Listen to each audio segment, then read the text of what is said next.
Donald Trump is over there with his wealthy buddies at Mar-a-Lago saying, you get a tax cut, you get a tax cut, you get a It's nonsense. Just remember when Donald Trump said that he would date his own daughter. I mean, for a minute straight, Donald Trump talked about boats sinking, batteries, sharks, and water. We have President Biden who talks about, wanting to lower healthcare costs, protecting the environment, giving women their reproductive rights back. Donald Trump is talking about that, whatever that was. And Harry is out front now. So Harry, all right, just so everyone knows, you're in college now. You just finished your junior year.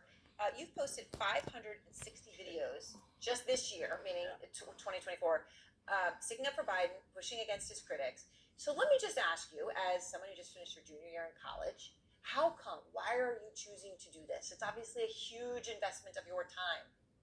Look, there's just so much on the line right now, and this election is so important. And I think the choice couldn't be more clear. I've said before in my videos that I think this is the easiest choice that Americans will have to make in modern American history. Look, President Biden is incredibly accomplished, investing in infrastructure, lowering insulin costs, capping insulin at $35 a month, largest investment in fighting climate change in world history. I mean, the list is extensive. And that's an amazing resume to run on in and of itself. Then you look at the other side of the race. You have Donald Trump, the convicted felon, the proven sexual abuser, proven fraudster, who is not actually running on anything. He's running on like, I think Joe Biden's mean to me, the FBI sucks, and the DOJ is targeting me. That's his entire campaign. So the thing is, though, again, you're 21 years old, and a lot of people your age are doing other things, right? And many who don't have this same passion. So Biden was ahead of Trump by 29 points, last time around. Like for voters 18 to 29. You weren't even in that range at that point, right? But he was ahead by 29 points. Now he's only ahead by 5. He's only ahead by 5. Okay, so when you look at the people that you are putting these videos out and hoping they see, why is that? Why has that plunged? I think it's for a variety of reasons. I think that there's like some dislike toward the president right now on a couple of different issues, the Middle East and the TikTok ban, Gaza specifically. And the TikTok ban, you think also? Yeah, I talk to young people every single night on like debates I do, and I hear that pretty frequently.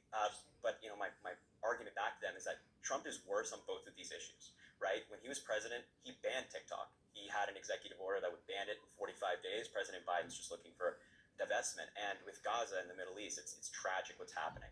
But President Biden has been in government for decades. He has the foreign policy experience. He knows what he's doing. This is an experienced guy. And having somebody who's in office who knows what he's doing is important. Donald Trump can't find Gaza on a map. All right. So when you are I played some of the videos, right? You're pushing back on Trump specifically, and you're talking about, some of his rants on stage and how he goes from one thing to another. The implication being there's no connection, loses his train of thought.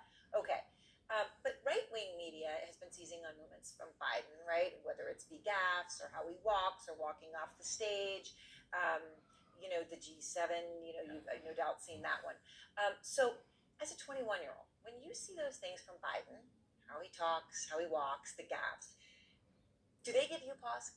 Never once have I ever been concerned about the president's age. I mean, look, there's 3 things I think about when I think about the president's age. Look, Republicans and world leaders have said that he's fit to serve. Kevin McCarthy said that he's sharp, he's strong in negotiations. President Biden has also had a physical this year. And on site, conducting exams were neurologists, and they said that he passes his exams perfectly fine. And, I refer to President Biden's 60 Minutes interview where he said, watch me, in a question about his age. And I'm watching him, and his record's fantastic. And the last thing I'll say is, I spent time with the president. I interviewed him. And I was never concerned. He was sharp. He didn't get any advance in the questions I was asking. He gave me really thoughtful answers, and I've never been concerned about it. All right. So now you point out you've met him. You've been invited to events. Has the White House, the Biden campaign, ever tried to tell you what to say? Tried to get you to look at something? No, I've never gotten you must post this. You must post this. There have been briefings where they say, look, there's so much misinformation on social media. We just want you to have the most accurate information, but there's no pressure to post. There's never been you have to say this, or we're going to be angry with you or anything like that. All right. Well, Harry, thank you very much. I appreciate it. And people will check out your videos and see all the work you've been doing. So thanks. So much.